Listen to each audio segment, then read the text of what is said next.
On reprend à la lettre bête. Donc, bassar. Alors, bassar, littéralement, c'est soit la chair, soit la viande. D'accord? Mais comme en français, quand on dit je suis un être d'os et de chair, ça veut dire c'est la chair humaine, mais ça désigne aussi la viande. Al-Rov, il y a Malchut. En général, ça désigne la Malchut. Maintenant, où est-ce qu'on voit cette expression? On voit cette expression au début, lors de la création de l'homme, en Bereshit 2, 23. Vous vous rappelez, l'homme, Dieu, il a pris un côté ou une côte de Ève et il a apporté à Adam, d'accord, ils ont fait un mariage, tout ça, on l'a vu dans le Zohar. Vayomer à Adam, et l'homme, Adam, il a dit, Zot apa'am, et cette fois-ci, Etsem me'atsamai, alors littéralement, elle est un os de mes os, ou Vassar mi Bessari, et elle est chair de ma chair, d'accord, Vassar mi Bessari.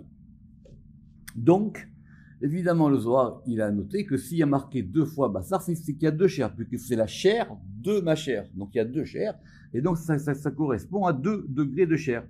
Un qui est dans Tiferet, ou Bemiuta, et un qui est dans Malchut. Simplement, cette chair-là de Ève, elle a été faite à partir du côté de Adam. Donc, ça correspond au Miout, ça correspond à la diminution de la lune. Pour rappeler, d'accord, ça.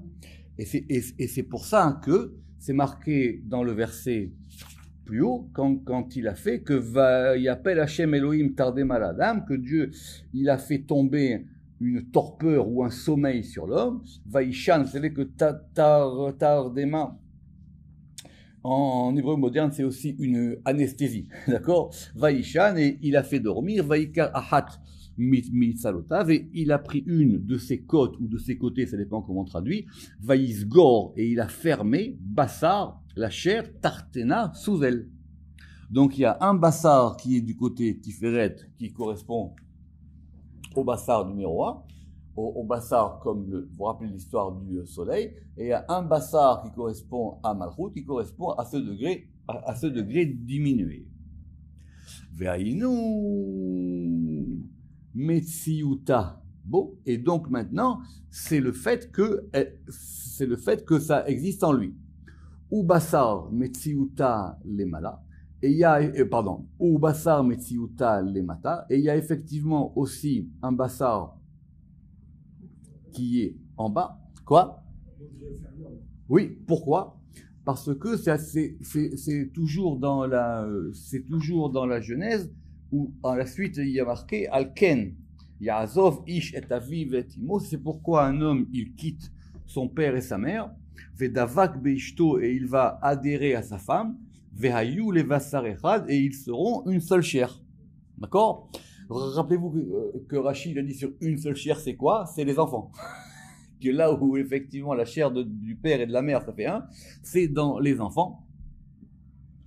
Et donc, effectivement, c'est ce côté-là.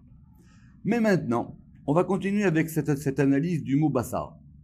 Vechen Moshe Rabbeinu Lenyan Merkavato, à propos, alors, il y a plus tard dans la Genèse, à la fin de Noach, en Vav, Gimel. Alors il y a un verset un peu bizarre, enfin plutôt non, c'est à la fin de Bereshit, où Vayomer Hashem, Dieu il a dit Lo yadon ruchi ba'adam. Alors c'est un verset très compliqué, on l'avait déjà vu dans le Zohar. Dieu il a dit mon esprit ne résidera plus dans l'homme, Léolam pour toujours, Beshagam ou Vassar, parce qu'il est chair. Ve'ayu yamav, et ses jours seront me'av et esrim shana, et ses jours seront 120 ans. D'accord? Donc ça veut dire que les hommes, alors le pshat du verset, c'est que les hommes avant le déluge, ils vivaient très longtemps. Mais comme ils ont fait des bêtises, Dieu a dit maintenant, je sais que l'homme, il peut faire des bêtises, donc maintenant sa durée de vie sera de 120 ans. Ça c'est le pshat, évidemment ça marche pas. Donc on a vu qu'après il y a des gens qui ont vécu plus que 120 ans. D'accord? Et l'explication c'est que ça veut dire quoi ce Béchagam ou Bassar. Vous rappelez-vous, on avait déjà vu de ça. Alors, Béchagam, Rachid dit Béchagam, parce qu'il est aussi. D'accord? Béchagam ou Bassar, parce que l'homme, il est aussi cher. D'accord? Mais normalement, on aurait dû dire Béchagam, et Rachid dit Bishvil Shegam Zot. Parce que aussi là, parce que il est cher. D'accord? Mais c'est pas facile ce verset, et l'explication qui est marquée là, la plus simple, c'est que Béchagam, ça a la même valeur numérique que Moshe Rabbeinu. Et c'est là qu'on annonce Moshe Rabbeinu, et Moshe Rabbeinu, lui, il vivra effectivement 120 ans. D'accord? Donc Béchagam ou Bassar, Ole Moshe, Vezenirmas Batikunim, et ça c'est expliqué dans les Tikkunim, parce qu'effectivement, si on a dit que Bassar, c'est à propos de Tiferet, Moshe aussi, il est lié à Tiferet. Mais, il y a aussi un Bassar qui est du côté de la rigueur. Pourquoi? Parce que rappelez-vous qu'ils vont s'énerver, les bénis Israël dans le désert, parce qu'ils ont dit, on veut de la viande. D'accord? On l'a vu dans la paracha, ils ont dit, on veut de la viande. Passe-moi un Bamidbar, s'il te plaît, Bernard. Ils ont dit, on veut de la viande, et vous vous rappelez qu'il y a eu une histoire, on a fait l'imposition sur les mains des Ekenim, et il y a eu des cailles qui sont descendues, parce qu'ils voulaient plus, parce que justement, ils ne voulaient pas manger, ou en tout cas, ils ne voulaient plus manger du pain du ciel. D'accord? Exactement. Et donc, il y a une première occurrence de ce Bassar du côté du Din, dans Bamidbar, en 11, en Bamidbar, en 11, 33. C'est effectivement dans la parashat Be'a Alotecha, Ve'a Bassar Odenu Ben Shinehem, et ils avaient encore la viande entre leurs dents, et Dieu s'est énervé. D'accord? Donc c'est la viande qui est du côté du Din, Ben Shinehem. Pourquoi? Et donc, il y a un côté de la viande qui, effectivement, représente, après ça sera expliqué, que ça représente les mauvais désirs, etc. Mais, Vézé, qui pour Bassar, Olé, Shever. Quand on va renverser, on ne renverse pas totalement, en tout cas, quand on va inverser les lettres de Bassar, on va avoir Shever. Or, Shever, ça veut dire quoi? En général, Shever, ça indique une crise, on va voir ça plus tard. Qui a Shechina, Mitzadadin, parce que la Shechina, du côté du Din, rappelez-vous qu'on a dit que l'occurrence générale de Bassar, c'était dans la Malchut. Donc la Shechina, du côté du Din, elle s'appelle Bassar, parce que c'est-à-dire du côté du Din qui est rouge, la viande est rouge. Omnam, I melahetet lehavot, mais ça va aussi, ce rouge-là, c'est un rouge flamboyant qui va éveiller un désir, mitzad habibut ba'ala, et c'est le désir de l'époux pour sa femme, mitzad atzafon, du côté nord qui est la gvura, les davek, pour pouvoir provoquer l'union. Vekacher, donc ça c'est le bassar quand il est rouge et quand il a cette fonction-là.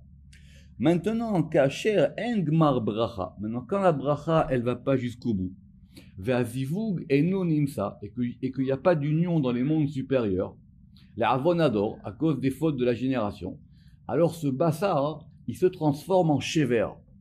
Shever, c'est quoi? C'est une crise. D'accord? Comme on a dit, par exemple, la jvira, c'est le fait de casser, c'est le fait de briser.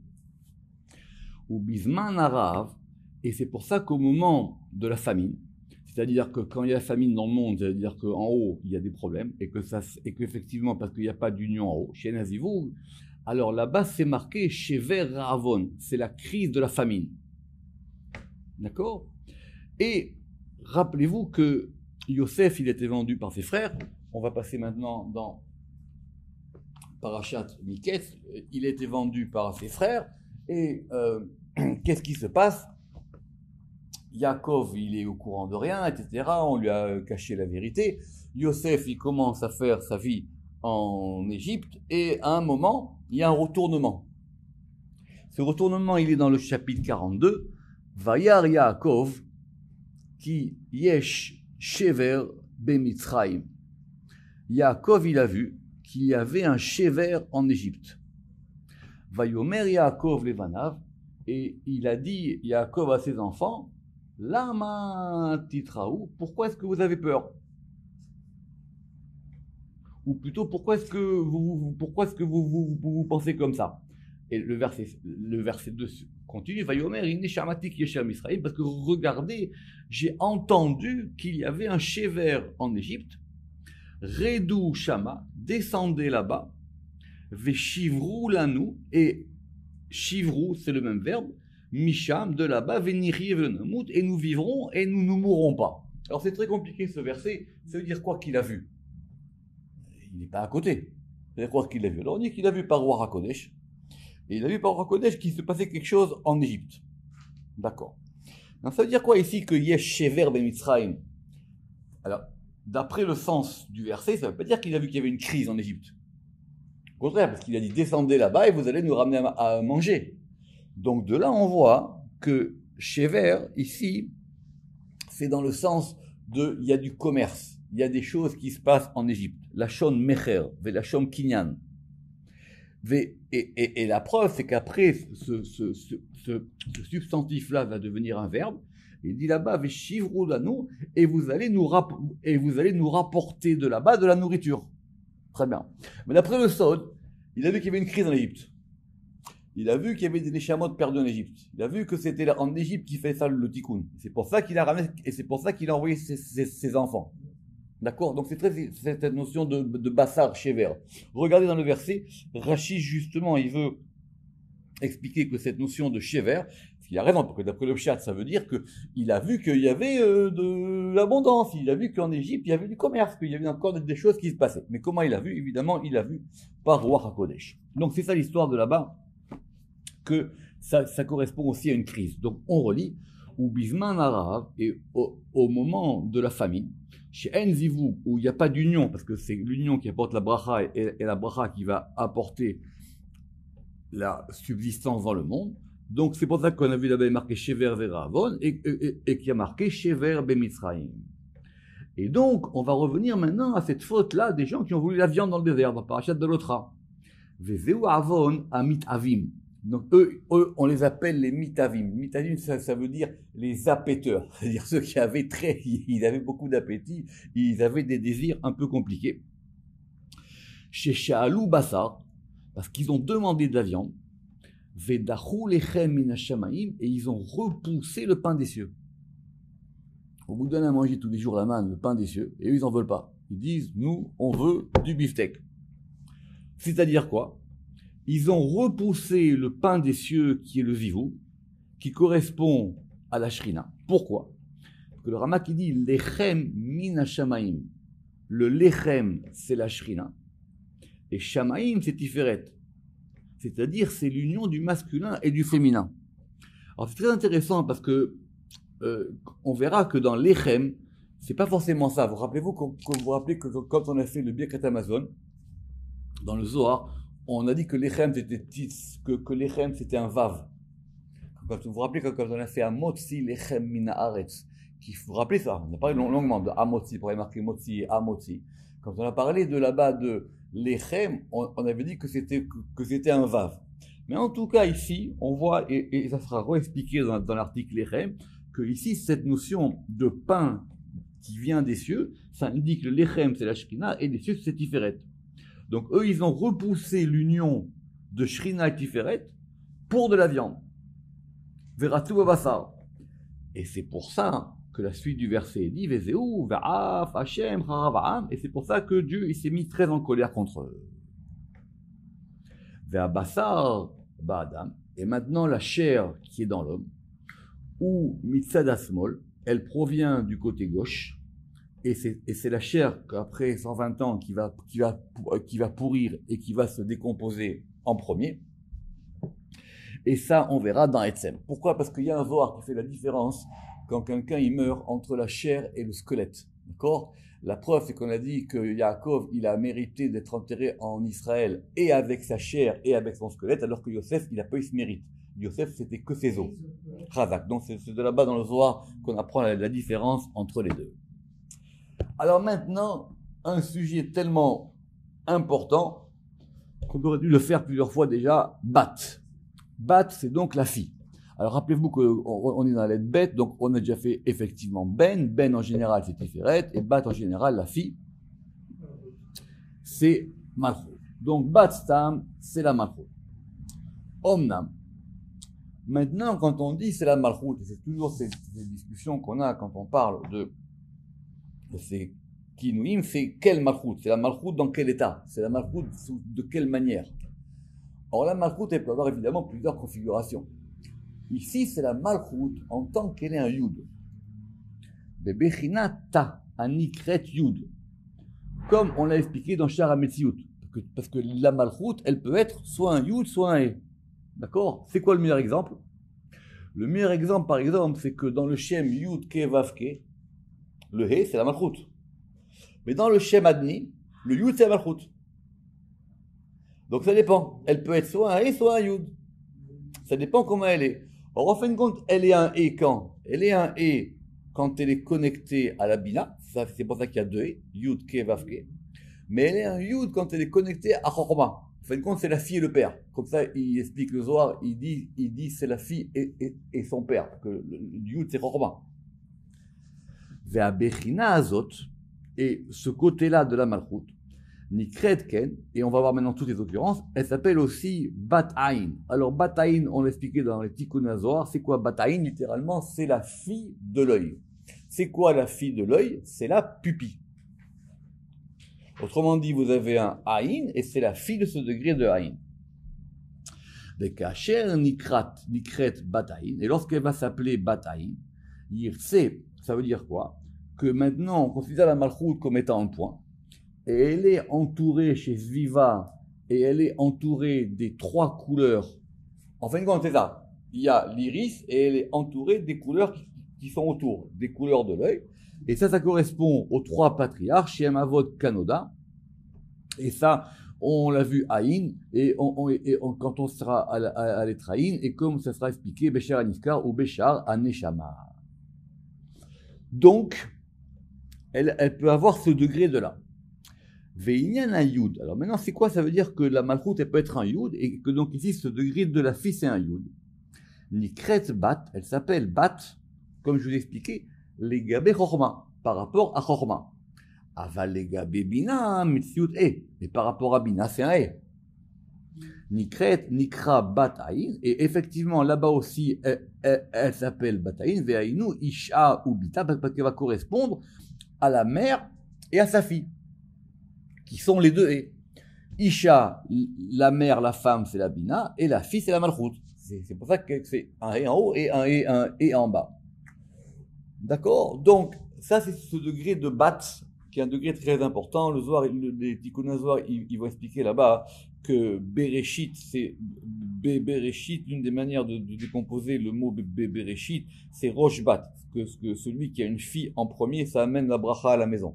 D'accord? Et que le début de la création du monde, ça commence par le féminin. Tant qu'on est dans les expressions qui viennent avec bat, on a une expression très importante où l'ifamim titlave vevetikra bat kol. Elle s'appelle bat kol. Alors c'est quoi bat kol? Littéralement, c'est qu'on traduit mal comme étant une voix céleste. C'est faux. C'est-à-dire quoi bat kol? C'est la fille de la voix. C'est quoi littéralement? C'est l'expérience de quelqu'un qui parle avec une voix à l'intérieur de lui. C'est-à-dire il parle, il y a une voix dans sa voix. C'est ça bat kol, c'est la fille de la voix. Donc il parle et il y a une voix dans lui. C'est l'un des degrés de prophétie. C'est pas le plus gros degré parce que le prophète il reçoit la bat kol, ça veut dire que c'est une voix à l'intérieur de lui. On fait dire quoi cette expression de bat kol? C'est quoi qu'elle est la fille de la voix? D'accord? Bat kol. Et c'est expliqué. Rabbi Moshe, il explique Rabbi Moshe à Ta'am qui colle ou Bina. Parce que ce degré de kol, il correspond à Bina. Et la Malchut, elle est bat. Mais bien qu'effectivement, on peut considérer qu'il ait raison. Mais c'est pas comme ça que nous, on a expliqué kol dans le Zohar.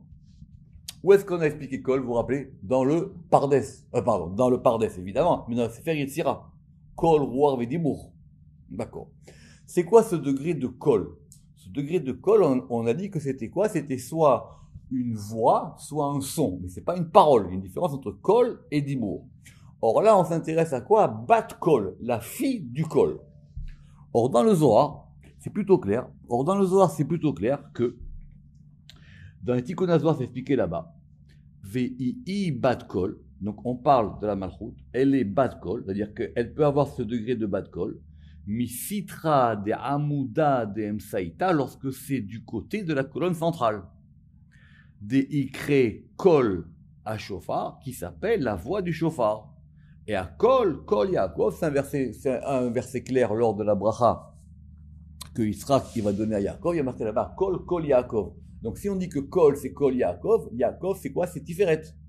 Donc bat kol c'est la fille de Tiferet. Alors qu'il a dit plus haut que c'était lié à la Bina. Donc, de ce Zohar, qu'est-ce qu'on apprend? Bene Befirouche, qui a le shem à Tiferet, nikra bat kol. C'est par rapport à Tiferet qu'elle s'appelle bat kol. Mais maintenant, comment est-ce qu'elle s'appelle bat kol par rapport à Tiferet? Onam Dafka, c'est simplement que chez Tiferet karov el Bina. Lorsque Tiferet, il est proche de Bina. Veyotse mimena, et ça sort de lui. Chez Az nikra kol à shofar, parce que là ça va s'appeler le kol à shofar, parce que le shofar il est quoi? Le shofar il est par rapport à la bina. Alors bon, il y a shofar des fois avec vav et shofar sans vav, mais en tout cas le shofar c'est la bina. Donc le kol à shofar c'est quoi? C'est Tiferet qui fait sortir la voix du shofar, le son du shofar. Venikret bat elav, et maintenant ce degré de bat kol c'est le degré qui correspond à la fille de Tiferet, à ce qui est en bas. D'accord? Très bien, c'est de là qu'on voit par exemple que c'est pour ça que des fois dans Shira Shirim, il appellera des fois ma sœur et des fois ma fiancée. Effectivement, des fois il est par rapport à elle, des fois par rapport à elle. Nikret, bat et lave. Et donc on apprend que ce degré de bête, de bat, de la fille, ça peut désigner la femme. On apprend ça de Esther. Parce que dans la Megillah, on n'est pas tout à fait précis sur les rapports qui entre Mordechai et Esther. Alors on sait que c'est marqué dans la Megillah que Mordechai il a été son tuteur, et il y a marqué Al derer shepirshu Razal vatehi lo levat, et elle a été pour lui comme une fille. La Gemara dit là-bas Al tikre les bat, et là les bait. Elle n'était pas sa fille, mais elle était sa maison. C'est de là qu'on apprend que c'était sa femme. Alors, c'est vrai qu'entre bat et baït, il y a juste un yud, et c'est ce yud-là qui va faire que maintenant, elle devient femme. Et là, les baït, vekol isha bat les là, et quelque part, chaque femme, elle est un peu la fille de son mari. La preuve, tant que dans la Malchut, on l'appelle aussi bat meler, on l'appelle aussi la fille du roi. Ou Piresh Rabbi Moshe Ata, alors, et lui, comme il va toujours d'après cette notion que bat, c'est lié par rapport à la bina, et il dit que meler, c'est la bina. D'accord? Et c'est pas non plus choquant. On a eu plusieurs fois que Meler, ça pouvait s'appliquer soit à Tiferet, soit à la Bina. Mais le Rama qui dit, comme nous, on va d'après le fait que ce soit lié à Chorma par rapport au Yud, Ve'efshar lefarsha bechorma. Parce que Chorma aussi, il s'appelle Meler. Donc Meler, on verra quand on sera dans même, Meler, ça peut être soit Chorma, soit Bina. Soit Chorma, soit Bina. Ou Metziyu Tayud. Et donc maintenant, cet aspect de bat en tant qu'elle est yud, du côté de Chorma, c'est ça qu'il y a marqué, Nikret dans les Teilim, Kevuda, bat, vat, meler, penima, l'honneur de la fille du roi, c'est dans l'intériorité. C'est-à-dire quoi? Qu'elle est dans l'intériorité du roi. Bat meler, la fille du roi, penima. Shei, mitalemet bemetziut abinyan. Et là maintenant, on comprend mieux. Que ça veut dire que maintenant, ce degré de la fille du roi, elle est donc cachée. C'est un degré qui est caché, c'est un degré qu'on ne dévoile pas. Et elle est à l'intérieur du hé. Et donc, c'est quoi? C'est après le dessin que vous avez là dans le livre, c'est un yud à l'intérieur d'un hé. Et notez ça. Si vous faites ça et que vous voulez commencer à méditer à ça, c'est très important. Faites un yud dans un hé. C'est-à-dire, c'est le yud à l'intérieur du hé. D'ailleurs, même quand on écrit le shem yud ke vav ke, qu'est-ce qu'on écrit sur la dernière lettre de hé? On met le shem adni, parce qu'on veut faire rentrer adni dans le hé. D'accord? Et alors que, dans le shem yud kevavke, comme j'ai expliqué, il commence par un yud, il finit par un hé. Mais le shem adni, il finit par un yud. Donc ce sont les deux yud qui se rejoignent, le yud de Chochma et le yud de la Malchut. comme c'est expliqué dans Shar HaMetziut. On est encore dans Bat, et on va voir maintenant Bat-Zoug. Alors Bat-Zoug, littéralement, ça veut dire la fille du couple, mais littéralement, ça veut dire l'épouse. C'est comme ça qu'on dit Bat-Zoug. D'accord? C'est mon Bat-Zoug. Venikret Bat-Zoug, et on l'appelle aussi Bat-Zoug, Vatam qui Bat-Zougo chez le Tiferet, parce que c'est la fille du couple de Tiferet. Ve'efshar shenikret shenikrachen, et on va l'appeler ainsi, Biyota Misda Veget, lorsqu'elle va maintenant s'unir avec son époux. À propos de Bat, vous vous rappelez qu'est-ce qu'on avait dit aussi? On avait dit un très très beau verset quand on avait vu dans Galim. Galim sont les vagues ou les ondes. On avait dit que là-bas, dans le prophète, elle s'appelait Bat Galim. D'ailleurs, les traducteurs qui sont embêtés avec ça, ils pensent que Bat Galim, c'est le nom d'un endroit. Ils disent c'est un endroit qui s'appelait Bat Galim. D'accord? Or non, Bat Galim, ça veut dire c'est la fille des ondes ou c'est la fille des vagues. Et on avait vu dans Galim, c'est quoi? C'est-à-dire que c'est quoi? Ça veut dire que la Malchoute, elle reçoit toutes les ondes des séphirotes d'en haut. Et la Malchoute étant la mer, c'est la mer qui est maintenant le lieu où vont s'exprimer les vagues. Et on avait dit là-bas, est-ce que c'était du bon côté ou du mauvais côté? Parce que les vagues, ça fait quand même des remous. D'accord? Et c'est pour ça qu'elle s'appelle Bat Galim. Venikret Bat Galim. Ou Pirouj Betikunim Shi Bat Eser Galgalim. Ça veut dire quoi Bat Galim? On dit que la Malchoute, elle est Bat Galim lorsqu'elle est la fille des 10 Galgalim, ça veut dire des 10 sphères des Séphirotes, Shem et Ser Séphirot, à Kelulot Ba, qui sont totalisées en elle. Moré Shemze à la Kalut, et donc ça indique maintenant qu'elle est totalise. Mais, comme je l'ai expliqué, on avait déjà expliqué Yesh Pirouch Acher, Venit Ber Ber Galim, et il y avait une autre explication qu'on avait expliquée dans Galim, ça veut dire que les Galim, elles ne sont pas dans la route, les Galim, ça veut dire que c'est elle-même maintenant qui va faire ressortir tous ces éléments-là dans la mer, le Yam de la Malchoute. Alors évidemment, Bat Galim, Bat Sheva. Bat Sheva, qui c'est Bat Sheva? Évidemment, c'est ce qu'on traduit comme étant Bet Sabé, mais elle s'appelle quand même la fille du 7. Bat Sheva. On se dit quoi qu'elle s'appelle Bat Sheva? Keshehi Kelula Misheva. Lorsqu'elle est totalisée de 7 degrés. Ça veut pas dire qu'elle reçoit de 7. Parce que lorsqu'elle reçoit de 7, ça s'appelle Be'er Sheva. Alors, Be'er Sheva, vous vous rappelez, c'est ce fameux puits de 7. D'accord? Vous vous rappelez que Sheva, ça avait deux explications. Ça, c'était Sheva, le fait de jurer. C'était le puits sur lequel ils ont juré, mais on a dit que ça peut dire aussi Be'er Sheva, le puits des 7. Or, quand c'est Be'er Sheva, ça veut dire qu'elle reçoit des 7. Or là, ça veut dire non. Elle a en elle les 7 degrés. Onam nikret bat Sheva, biyot meirot, lorsque vont illuminer 7 séphirot be'asmuta. C'est la Malchoute qui maintenant rayonne sur 7 degrés. Et dans le Zohar, dans Parashat Shemini, Piresh nikret bat Sheva, et elle s'appelle bat Sheva, mitzad hagevura, du côté de la Gevura. Et ça, on l'a expliqué dans Elisheva. Elisheva, c'est encore autre chose, c'est encore un autre prénom, mais à chaque fois, c'est lié à ce degré de 7. Bat Sheva. Or, si on veut maintenant reprendre cette notion de Be'er Sheva, quand on a dit il y a un puits de 7, c'est le puits qui reçoit de 7 ou c'est le puits qui donne 7? Si c'est le puits qui reçoit de 7, c'est la Malchoute. Si c'est le puits qui donne 7, c'est un puits qui est en haut. C'est le puits de la Bina.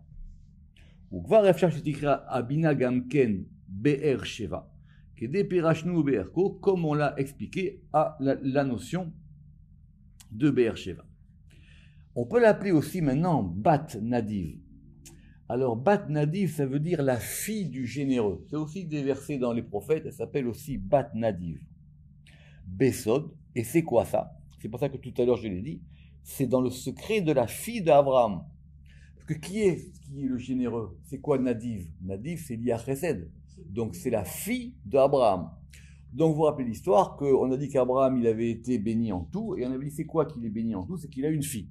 Et cette fille-là, elle s'appelait Bakol. D'accord? Alors rappelez-vous qu'on a vu ça dans Kol, parce que Kol c'est 50, et Bakol ça fait 52, mais en tout cas nous on reste sur le compte de 50, revoir à Kol. Enfin, c'est plus tard dans le dictionnaire.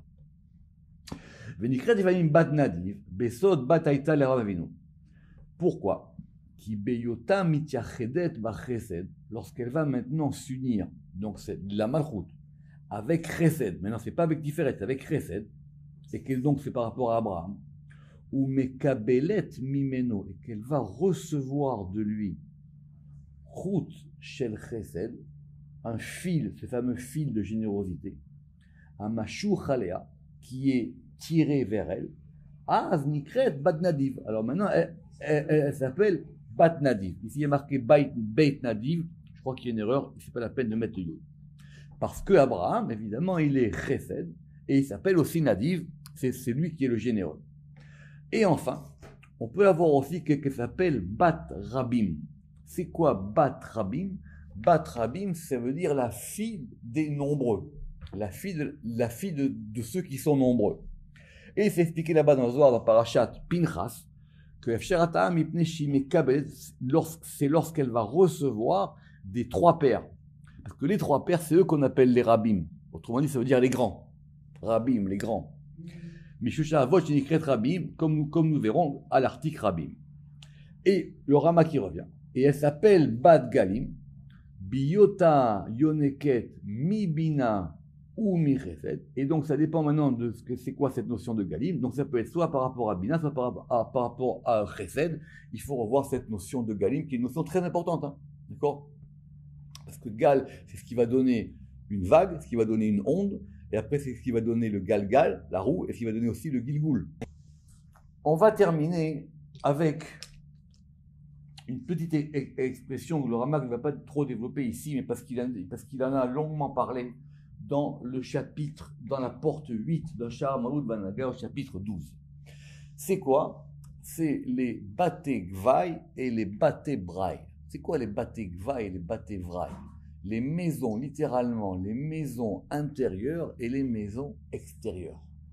D'où ça vient ça? C'est une Gemara très importante dans Chagiga, où on se demande si Dieu il pleure sur les malheurs qui arrivent à Israël.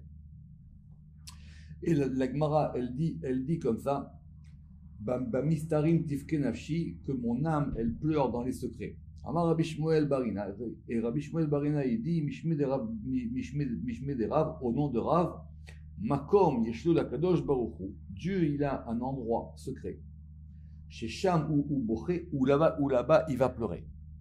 Et cet endroit, il s'appelle Mistarim. Alors il dit, et pourquoi est-ce qu'il pleure? Alors il dit, parce que les nations les oppriment, etc. Et alors, Rav Papa, il dit là-bas, mais il y a de la tristesse chez Dieu. Chez Dieu, normalement, il n'y a que de la joie. Qui est-ce qui peut te dire qu'il y a de la tristesse en haut? Alors c'est intéressant parce que c'est le chapitre 12 de la porte 8. Il faut le faire. Le Ramak, il a consacré tout un chapitre à cette question-là. Est-ce qu'on peut penser que vraiment dans les degrés supérieurs, il y a de la tristesse? La tristesse, c'est par rapport à, on va dire, au degré des 7 séphirotes inférieurs. Mais quand on arrive en haut, il n'y a pas ni tristesse ni joie. Les choses, elles sont redirigées par rapport à Keter, par rapport à la volonté supérieure. Alors c'est ça la question qu'il lui pose. Ve'amar, Rav Papa, on ne peut pas considérer qu'il y ait une tristesse chez Dieu. Et la première verset qui lui dit, il est marqué qu'en haut, il y a que de la joie. La Kasha. Et la Gemara répond, elle dit non. Ça dépend si c'est dans les maisons intérieures ou dans les maisons extérieures. D'accord? Regardez là-bas, cette Gemara est très importante. C'est-à-dire qu'il y a un degré où on pleure, il y a un degré où on ne pleure pas. C'est toute la discussion de la base de la Gemara. Alors, Baté Gvaï au Baté Braï. Les maisons intérieures, à Pnimim, elles correspondent aux 3 séphirotes Rishonot, Ané et Lamot, les 3 premières séphirotes qui sont cachées. Et les maisons extérieures, à Chitsonim, elles correspondent aux 7 séphirotes inférieures, M Sheva Séphiroth, et elles correspondent aux 7 jours de la création. Ve'inyan Atzvut Bebaté Gvaï. Et alors, on a dit là-bas, pourquoi est-ce qu'il y a de la tristesse il y a de la tristesse dans les maisons intérieures, Vélo Bebaté Braï, et il n'y a pas de tristesse dans les maisons extérieures. C'est tout l'objet de ce chapitre 12 de la porte 8, Nidvaer Besha Maout Vanaga Perek Yudbet. Ad Ena Egia Kochenu. Adal Bebiur et Bet. Jusqu'ici est arrivé notre pauvre intellect pour l'examen de la lettre Bet. Be'ezer et Elohi Ashofer Alenu. Et par l'aide de Dieu qui nous influe. Nous allons maintenant commencer, si Dieu veut, l'étude de la lettre Gimel. Baruch Adonai La'olam. Amen ve Amen.